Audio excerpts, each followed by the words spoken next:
جمعے کے دن والدین کی قبر پر جانا، کیا جمعہ کے دن والدین میں سے کسی کی قبر کی زیارت کی کوئی خاص فضیلت ہے؟ ارسلان صاحب راولپنڈی سے۔ نہیں جناب، لوگ آج کل جمعے کے دن یا عید کے دن قبرستان جا رہے ہوتے ہیں، اس کی کوئی حیثیت نہیں ہے۔ کسی بھی دن جب چاہیں آپ قبرستان چلے جائیں، اپنے والدین یا بزرگوں کی قبر پہ بھی جا سکتے ہیں، ان کے لیے دعا کریں وہاں جا کے، اور قبرستان جانا چاہیے۔ حدیث میں آتا ہے زورھا فإنھا تذکر الآخرہ، قبرستان کی زیارت کیا کرو، اس سے آخرت کی یاد تازہ ہوتی ہے۔ لیکن اس کے لیے دن متعین نہیں ہے۔ جمعے کو اس نیت سے جانا کہ اس دن ثواب زیادہ ملے گا، تو یہ پھر بدعت ہے۔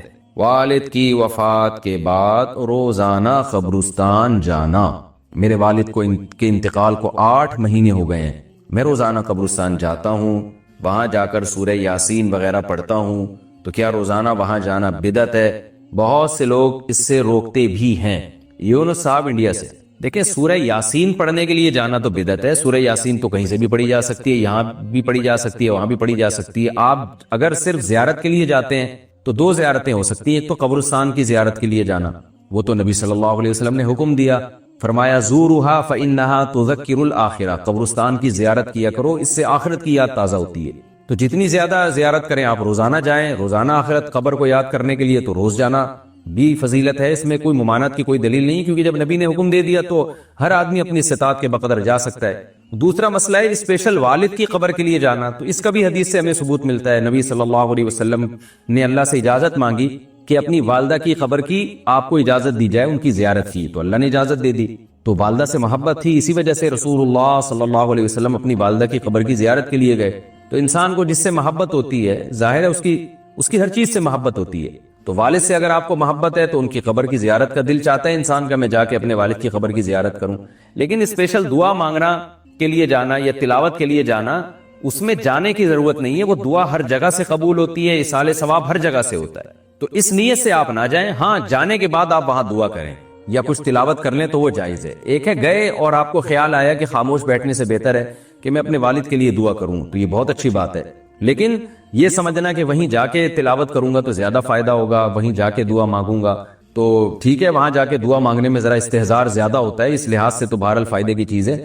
لیکن ایسی چیزیں آہستہ آہستہ بدعت بن جاتی ہیں، تو اس لیے آپ روزانہ والد صاحب کی قبر کی زیارت کریں تو کوئی گناہ نہیں ہے، لیکن اس زیارت کی بیس والد صاحب سے محبت ہونی چاہیے۔ پھر وہاں جا کے فضول بیٹھنے کے بجائے آپ سورہ یاسین پڑھ لیں یا دعا مانگ لیں والد صاحب کے لیے، تو یہ بھی ایک ثواب کا عمل ہے، اس کے بھی ناجائز ہونے کی کوئی دلیل نہیں ہے۔ لیکن یہ کانسیپٹ کہ یہاں سے ثواب پہنچاؤں گا تو کم پہنچے گا، وہاں جا کے یاسین پڑھوں گا تو زیادہ ثواب ملے گا، یہ تصور 100% غلط ہے۔ قبرستان میں ہاتھ اٹھا کر دعا کرنا، کیا قبرستان میں ہاتھ اٹھا کر دعا کر سکتے ہیں؟ کر سکتے ہیں، ناجائز ہونے کی کوئی دلیل نہیں ہے۔ البتہ جہاں یہ خطرہ ہو، شرک کا وہم ہو، جیسے کوئی مزار ہے یا ایسا قبرستان ہے جہاں لوگ مردوں سے دعائیں مانگتے ہیں، وہاں آپ بھی ہاتھ اٹھا کے دعا مانگو گے تو یہ وہم ہو سکتا ہے کہ آپ بھی قبر سے مانگ رہے ہو۔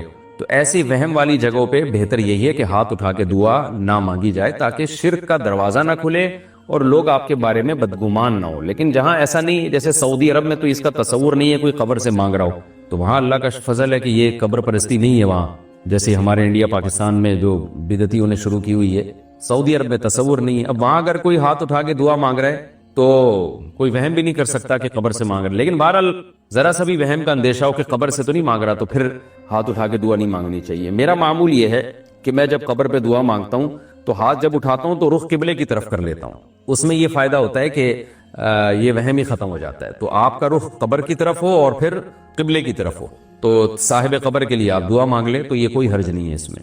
جنازے کے سامنے قرآن پڑھنے کی حقیقت، جنازے کے سامنے جو لوگ قرآن پڑھتے ہیں یا سورہ یاسین پڑھتے ہیں، کیا یہ عمل حدیث سے ثابت ہے یا بدعت ہے؟ عبدالصمد صاحب نے انڈیا سے پوچھا ہے۔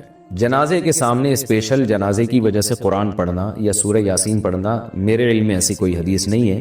تو اور جب تک جنازے کو نہلایا نہ گیا ہو تو اس کے سامنے تلاوت کرنے کو فقہاء نے غلط لکھا ہے، ناجائز لکھا ہے۔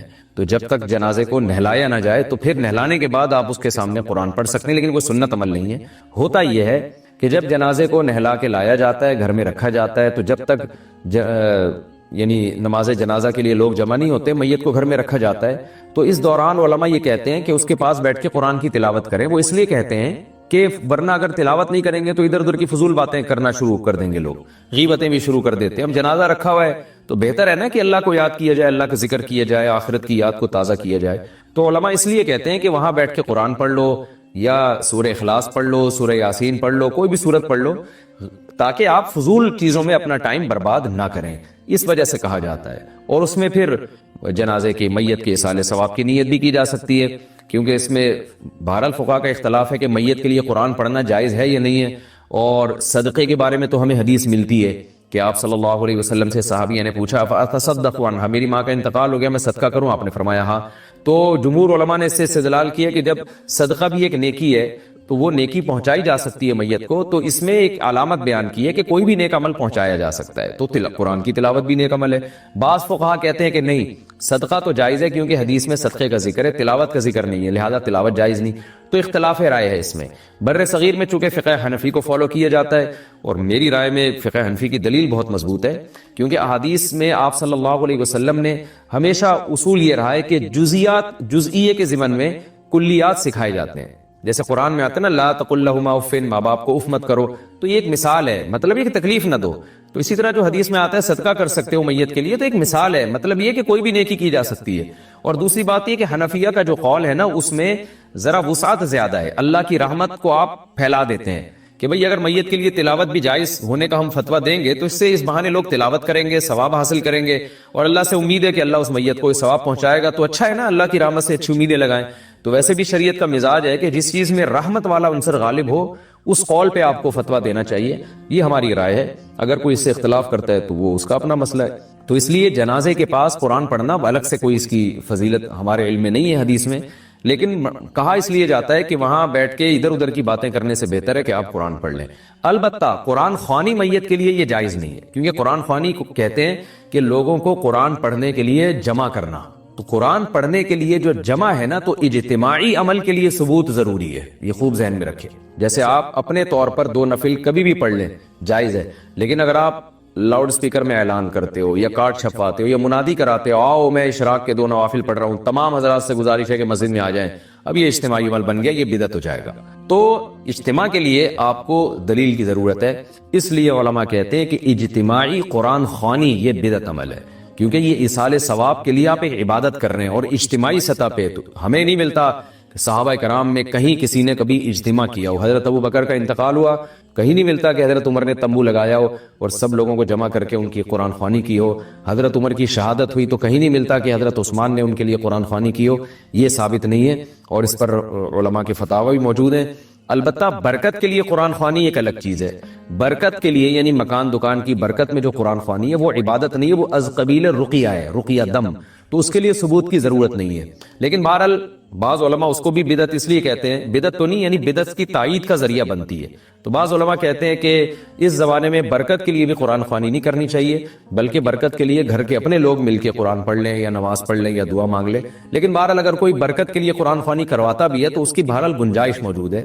احتیاط اسی میں ہے کہ اس کو ترک کیا جائے، کیونکہ لوگ ایصال ثواب اور برکت والی قرآن خوانی میں فرق محسوس نہیں کرتے، تو وہ دونوں کو ایک ہی سمجھتے ہیں. اس سے پھر بدعت کی تائید ہوتی ہے. امریکہ میں مقیم عدنان فاروقی کی صحت کے لیے، فاروق صاحب کی صحت کے لیے دعا کریں. فالج اور دل کے عارضہ مبتلا ہیں، دل سے دعا، اللہ تعالیٰ شفا عطا فرمائے. میں نے پہلے کچھ فحش چیزیں دیکھ لی تھیں، اب توبہ کو عرصہ گزر جانے کے باوجود ذہن میں رہ جاتی ہیں. بعض نے کہا غیر اختیاری میں پکڑ نہیں، لیکن مفتی صاحب کبھی لگتا ہے کہ اختیاری ہے، کبھی لگتا ہے غیر اختیاری ہے. کیسے پتہ چلے گا کہ اختیار ہے، اختیاری ہے کہ غیر اختیاری؟ میں بعض نے کہا توجہ نہ دو، لیکن توجہ دینے سے توبہ کی توفیق ملتی ہے، وہ بھی سلب ہو جائے گی. اگر توجہ نہ دوں تو گناہ ہی نہ سمجھوں گا. جب انسان کوئی گناہ کر کے توبہ بھی کر لیتا ہے نا، تو اس کا ایک نقصان یہ ہوتا ہے اس کے خیالات ستاتے رہتے ہیں. یہ بھی گناہ کا دنیاوی نقصان ہے. تو جو ہونا تھا نقصان وہ تو ہو گیا. اب آپ کے دماغ میں اگر خیالات آ رہے ہیں تو اگر واقعی جان بوجھ کر نہیں لا رہے تو ہے یہ غیر اختیاری. انشاءاللہ اس پہ گناہ نہیں ملے گا. بس گناہ کریں نہیں، آپ دوبارہ گناہ نہ کریں. خیالات آتے ہیں گزر جاتے ہیں، تو گناہ کے سے بچنے کے جتنے اسباب ہیں سارے اختیار کریں. اور علماء کہتے ہیں کہ جب گناہ سے ایک دفعہ اچھی طرح سے رو دھو کے توبہ کر لی نا، تو اس کو بھلانے کی کوشش کرو. پھر یہ بھی نہ سمجھو کہ پتہ نہیں اللہ نے معاف کیا ہوگا کہ نہیں کیا ہوگا. نہیں بھائی، کر دیا اللہ نے معاف. کیونکہ اگر یہ کنفیوژن ہوتی ہے نا کہ پتہ نہیں اللہ نے معاف کیا ہوگا کہ نہیں، تو پھر اللہ سے جو تعلق بندے کا بننا چاہیے وہ تعلق بنتا نہیں ہے، تو یہ نقصان ہوتا ہے. تو اس کو بھول جائے بس انسان، تذکرہ بھی نہ کرے. ایک انگریز مسلمان ہوا، ہمارے ہاں مدرسے میں آیا تھا، اتنی بڑی داڑھی ماشاءاللہ اس کی، برطانیہ کا تھا. تو ویسے ہی ہمیں شوق ہوتا ہے انسان کو، آپ کا ماضی کیسا تھا، کہ اس نے کہا میں سب بھلا چکا ہوں.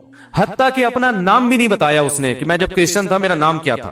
اس نے کہا میرا یہ نام ہے, ماضی میں نام کیا تھا, اس پہ بھی مجھے بڑا اچھا اسٹائل لگا اس کا. نام بتانے کے لیے ایگری نہیں ہوا کہ جب میں نے زندگی چینج کر لی تو چینج کا مطلب ہے کہ پچھلا سب میری ڈکشنری سے نکل گیا. میں نے کہا یار اس کو بولتے ہیں خاندانی توبہ. گورے ویسے ایک بات ہے یار, جو کام کرتے ہیں خاندانی ہے, چاہے وہ غلط کریں چاہے صحیح کریں. جاپانیوں میں بھی یہ بات ہے, یہ ان کی ایک کوالٹی ہے جو ماننی پڑے گی. جو کام کرتے کیسے ہیں, خاندانی.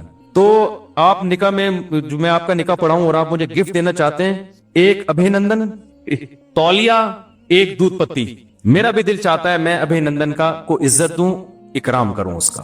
اب وہی سیاست جو بھی تھوڑی دیر پہلے ہم نے سیاست کھیلی, میرا بھی دل چاہتا ہے کہ میرے گھر میں ابھینندن آئے, میں ان کو چائے پلاؤں, ویڈیو بناؤں, عزت کے ساتھ مودی کے حوالے کروں. یہ جناب یہ آئے تھے اوپر سے, گئے بائی روڈ ہے. یہ بائی ایئر آئے تھے, گئے کیا ہے, بائی روڈ. تو یہ ایک میری خواہش ہے, نکاح پڑھوانے کے لیے مجھے اگر گفٹ دینا چاہتے ہیں تو یہ دینا پڑے. دوسرا, ایک بمبار طیارہ, ہمارے دن تو 7 بمبار طیارے گئے. ایک بمبار طیارہ وہی والے پائلٹ کے ساتھ جنہوں نے ابھینندن کو آسمان سے نیچے اتارا, وہ پائلٹ بھی چاہیے مجھے, یا اسی جیسا کوئی پائلٹ ہو. تو یہ اگر آپ کر سکتے ہیں تو میں آپ کا نکاح انشاءاللہ پڑھا دوں. سمجھ رہے ہو, ویسے بھی پڑھا دیں گے یار, کوئی مسئلہ نہیں. آ جاؤ تو صبح شام یہاں نکاح پڑھا رہے ہوتے ہیں نا, آ جائیں. مفتی صاحب اگر نکاح کرنے سے والدین بھائی اگر نکاح کرنے سے روکتے ہوں, بھائی کو والدین روکتے ہوں تو روکنا لازم نہیں ہے. بھائی کیسے روک سکتا ہے, شادی کر کے بتا دو. جو روک رہے ہیں نا, آپ اپنے خرچے پہ اگر شادی کر رہے ہو اور پھر بھی روک رہے ہیں, آپ گھر بھی اپنا دے رہے ہو, والدین کے ساتھ بیوی کو نہیں رکھ رہے, خرچہ بھی اپنا اٹھا رہے ہو, پھر بھی والدین روک رہے ہیں, تو پھر نہیں مانو والدین کی. پھر میں لوگوں سے کہتا ہوں کر لو شادی, بچے پیدا ہو کے جب پوتے نواسے والدین کی خدمت میں لا کے ڈالو گے نا, ان کو اتنا پیار آئے گا, بولیں گے یار بالکل جو ہوا صحیح ہوا. آؤٹ پٹ بہت اچھا ہے اس کا.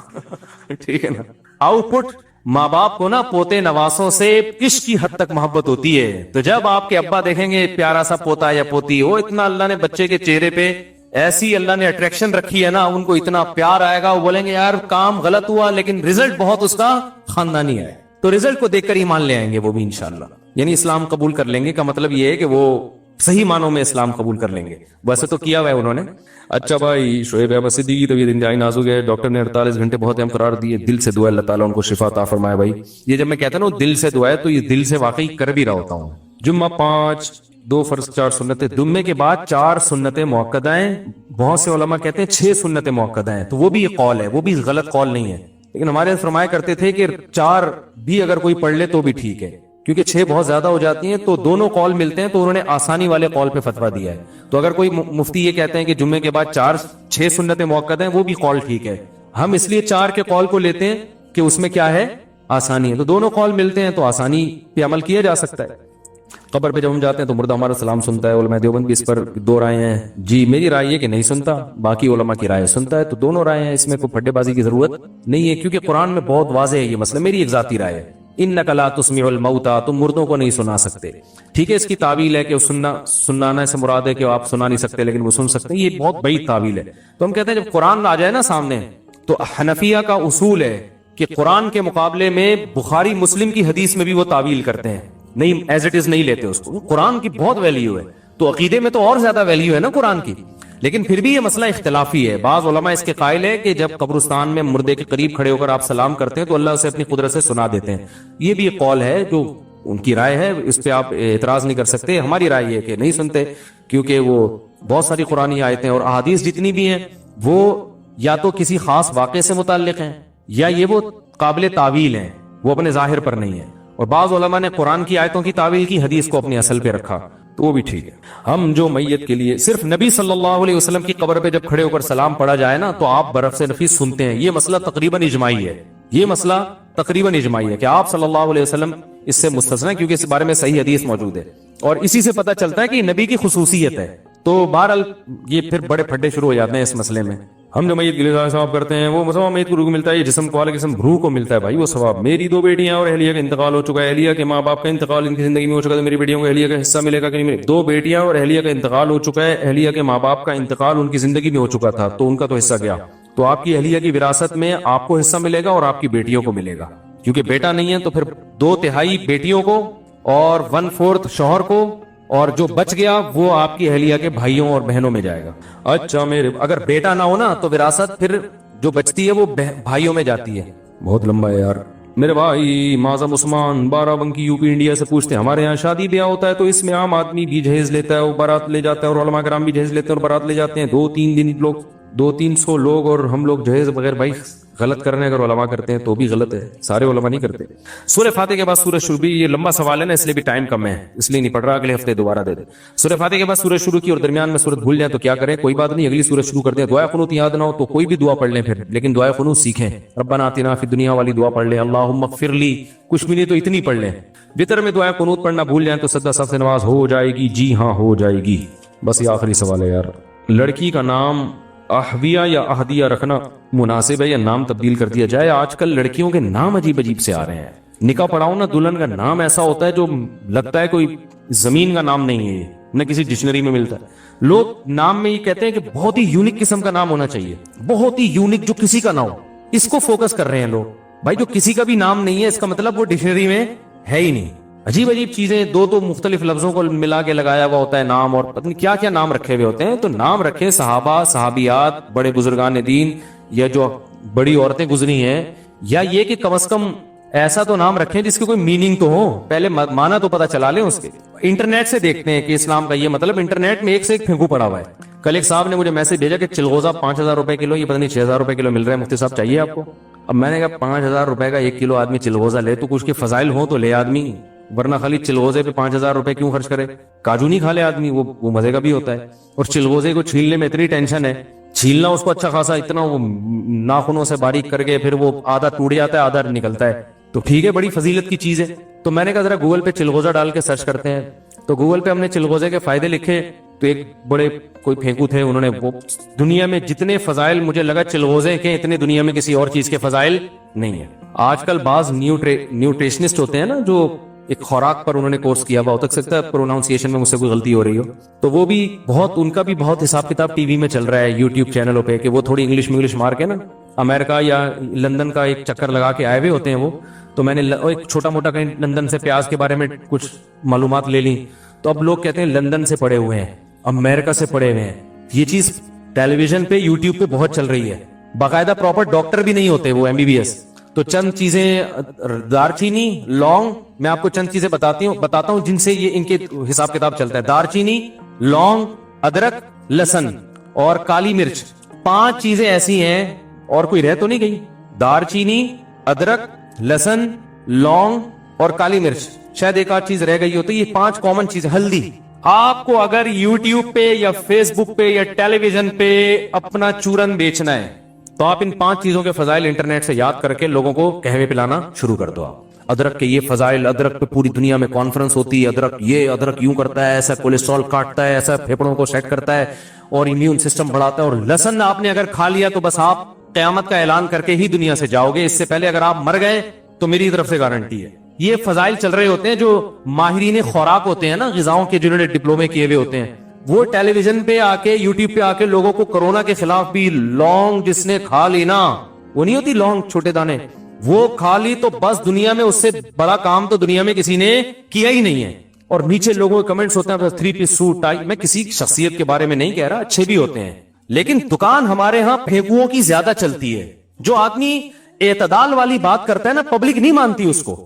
مثال کے طور پر آپ نے اگر ادرک کے فضائل بیان کیے ٹی وی میں بیٹھ کے, اگر آپ اعتدال سے بیان کرو گے تو آپ کہو گے بھائی ادرک جو ہے نا کولیسٹرول کو ختم کرتا ہے, رپورٹ ہے یہ. بس بہت ساری چیزیں کرتی ہیں جن میں ادرک بھی کر لیتا ہے. تو اس میں اگر آپ دن میں 1 آدھ قہوہ بنا کے پی لیں تو امید ہے فائدہ ہوگا, بشرطے کہ دمبے کے چربے نہ پھوڑ رہے ہو آپ بیٹھ کے مفتی صاحب کا بیان سن کے, یعنی چربی اعتدال سے کھا رہے ہو, بشرطے کہ آپ جاگنگ بھی کرتے ہو, واکنگ بھی کرتے ہو, ساری چیزیں کرتے ہو, تو اس کے ساتھ ایک ادرک کا قہوہ بھی ہو گیا تو ٹھیک ہے. نہیں بھی پیا تو مریں گے انشاءاللہ پھر بھی نہیں. اور بھی اگر آپ ایکسرسائز کر رہے ہیں, او بھائی کچھ بھی نہیں ہے, صحت کے جو اصول ہے نا بیسک, وہ 2 اور 2 4 کی طرح. اب تو دنیا نے اتنی ترقی کر لی ہے, جو ماہر حکیم ہیں, ماہر ڈاکٹر ہیں, وہ ایک ہی بات کرتے ہیں, صحت کے اصول بہت آسان ہے, آپ جاگنگ کرو, ایکسرسائز کرو اور اپنی خوراک کو یوٹیلائز کرو. اصل یہ ہے کم کھاؤ. آپ کو پتا ہے یہ جو چینی ہم پھوڑ رہے ہیں نا طبیعت سے, حلوے مانڈے, ایک ڈاکٹر نے بتایا سگریٹ سے زیادہ نقصان دہ ہیں یہ. خوراک پہ کنٹرول نہیں ہے, آپ نے رات کو 12 بجے بیٹھ کے نان تافتان اور یہ اتنے کو پھوڑا, اس کے بعد آپ سمجھ رہے ہو ادرک کا قہوہ پیوں گا ہمیشہ زندہ رہو, مر جائے گا. سمجھ میں آ رہی ہے بات؟ تو اصل جو اس کو میں بھی کبھی کبھار بتا دیتا ہوں لہسن کھا لیا کرو, لیکن ہر چیز کا ایک سائیڈ افیکٹ بھی ہوتا ہے. لہسن ایسڈ ہے, تیزاب ہے, وہ تیزاب ہے بھائی, وہ جا کے کولیسٹرول کو اگر کاٹے گا تو اور بھی بہت ساری چیزیں کاٹے گا. وہ ایک آدمی کو کسی نے پلا دیا, دبلے تھے وہ باریک سے نا, ان سے کسی نے بول دیا کہ صبح نہار منہ گرم پانی میں شہد ڈال کے پیو, یہ ہو جائے گا وہ ہو جائے گا. انہوں نے پیا تو ان کی کمر میں درد, میرے پاس ہے تھوڑا بہت, ہمارا بھی ڈاکٹر حکیموں سے اٹھنا بیٹھنا ہے. میں نے کہا یہ تو چربی کو ختم کرے گا. میرے بھائی تم پہلے ہی باریک سے آدمی ہو, تمہارے اندر کچھ ہے ہی نہیں ختم ہونے کے لیے, تم پہلے ہی ختم ہوئے ہو. ہمارا اسٹائل ہے نا, کیا کریں. میں نے کہا آپ تو بالکل غائب ہو جاؤ گے, کچھ دنوں میں کرتا شلوار آ رہا ہوگا, بندہ نکالنا پڑے گا جھاڑ کے اس میں سے. تو ہر چیز ہر آدمی کے لیے نہیں ہے. اور دوسری بات, اگر آپ میں فیٹ ہے نا تو سب سے پہلے لائف اسٹائل کو, بس یہی قدرت نے کوئی, دیکھو صحابہ کی کتنی اچھی صحتیں ہوا کرتی تھی, ان کو کیا پتا تھا لونگ کے کیا فائدے ہیں, ادرک کے کیا فائدے ہیں, کالی مرچ کے. کالی مرچ کے ہم نے بھی فائدے بیان کیے ہوتے ہیں, لیکن سب کچھ یہ نہیں ہے. تو کچھ ایسے ماہر غذائیات ڈاکٹر آ کے ایسا یوٹیوب پہ, تو ٹی وی والوں کو تو خود پتہ نہیں ہوتا یہ بندہ کتنے پانی میں ہے, ٹی وی کو تھوڑی پتا ہے. ماہر کے بارے میں نا ماہرین سے پوچھا جاتا ہے. آپ کسی مفتی عالم کے بارے میں پوچھنا چاہتے ہو ہے تو اس کے بڑے بڑوں سے پوچھو, وہ جانتے ہوں گے. عام آدمی نہیں بتا سکتا کہ یہ بڑے مفتی ہیں چھوٹے مفتی ہیں, یہ نہیں بتا سکتے, یہ بڑے عالم ہیں چھوٹے عالم ہیں, وقت کے علماء بتاتے ہیں. اسی طرح کسی ڈاکٹر کے بارے میں پوچھنا ہے تو بڑے ڈاکٹروں سے پوچھو کہ آپ بتائیں یہ ان تلوں میں کتنا تیل ہے. تو ادرک کے فضائل اور دبا کے ہلدی کے فضائل اور دبا کے جناب لہسن کے فضائل ایسے چل رہے ہیں مارکیٹ میں, اور وہ امریکہ سے بھی انگلش الفاظ استعمال کر رہے ہوتے ہیں. وہ تھوڑی سی جو ہے نا وہ ٹرم یاد کی بھی ہوتی ہے انہوں نے میڈیکل سائنس کی, تو لوگ کہتے ہیں یار ان کی ورڈنگ دیکھو, یہ تو دیہاتی گاؤں کا کوئی آدمی تو بہت پڑھا لکھا ہے. بھائی انگلش بولنے سے تھوڑی پڑھا لکھا ہو جاتا ہے. گردے کو اگر وہ کڈنی کہہ رہا ہے تو ہے تو گردہ ہی نا وہ, ٹھیک ہے. پھیپڑے کو لنگس کہہ رہا ہے تو وہ پھیپڑا ہی ہے نا, ہے تو اب حکیم پھیپڑا کہہ دیتا ہے, وہ لنگس کہہ دیتے ہیں, اس سے کیا فرق پڑتا ہے. زبان کو ٹنگ کہہ دیا آپ کی تو وہ زبان تو زبان ہے, دانت کو کچھ بھی کہہ دیا, تو اس سے لوگ انسپائر ہوتے ہیں. تو اس لیے کچھ ٹرم یاد کر لینا, کچھ اصطلاحات یاد کر لینا, یہ کوئی مہارت کی بات نہیں ہوتی. پراپر ڈاکٹر ہونا چاہیے. کسی اگر وہ کہہ رہا ہے میں امریکہ سے, تو کتنا پڑھا ہے آپ نے امریکہ میں, آپ کون سی یونیورسٹی میں کتنا پڑھ کے آئے ہیں وہاں پہ, ہمیں بھی تو پتا ہے نا, ہم طرف فون کر کے پوچھیں یونیورسٹی کتنا. ایسا تو نہیں گئے اور ایک پیاز کے بارے میں کچھ تھوڑا سا پڑھا کے آ گئے وہاں سے. تو یہ سب چیزیں لوگ کیش کرا رہے ہوتے ہیں اور لوگ اپنی صحتوں کو برباد کر رہے ہوتے ہیں. ہمارے ایک جاننے والے کو کورونا ہوا, ان کو قہوے بہت پلائے تھے ویک ٹائپ کے لوگوں نے, یہ والا قہوہ پیو امیون سسٹم بڑھے گا, یہ والا قہوہ پیو, پھر بھی کورونا ہو گیا. اتنا خطرناک کہ موت کے منہ سے نکل کے آئے. اس کے بعد وہ قہوے والوں کو نا بھر بھر کے گالیاں دے رہے ہیں, کہہ رہے ہیں لونگ دار چینی لہسن کوئی چیز میں نے نہیں چھوڑی تھی, اور اتنے خطرناک بیمار ہوئے. تو جو ریسرچ ہوتی ہے نا بین الاقوامی سطح پہ, وہ ریسرچ سب سے پہلے. باقی چیزیں ٹھیک ہے, ادرک کے فائدے ہیں, پی لیں, موٹے لوگ چربی والے لوگ پی لیں تو فائدہ ہوگا. میں نے کچھ دن پہلے, میں بھی ان سب چیزوں کو ڈسا ہوا ہوں. ہم نے بھی شروع میں جب معلومات نہیں تھی, ایک دن میں نے انٹرنیٹ پہ دیکھا, پرانی بات ہے نا, ہمارے اس وقت ڈاکٹروں سے اور اچھے جو ذرا اس طرح کے لوگوں سے جو بہت ہی ذمہ دار قسم کے ہوتے ہیں, ان سے رابطے اتنے نہیں تھے اس وقت. تو ایک دن میں نے بھی کیا میں نے وہ لونگ دار چینی رات کو نا قہوہ بنا کے, لونگ دار چینی ادرک, اور جتنے, میں نے کہا جب ادرک پہ پوری گول میں کانفرنس ہوتی ہے پوری دنیا میں, اور لونگ پہ, تو ساری کانفرنس ہم ایک ہی کپ میں کیوں نہ جمع کر لیں. تو ہم نے وہ بڑا کے بڑا خاندانی سا قہوہ بنا پیا. صبح مجھے پیشاب میں اتنی سخت تکلیف شروع ہو گئی, وہ پتہ نہیں کیا اس نے تیزابیت کی ہے پیٹ میں جا کے.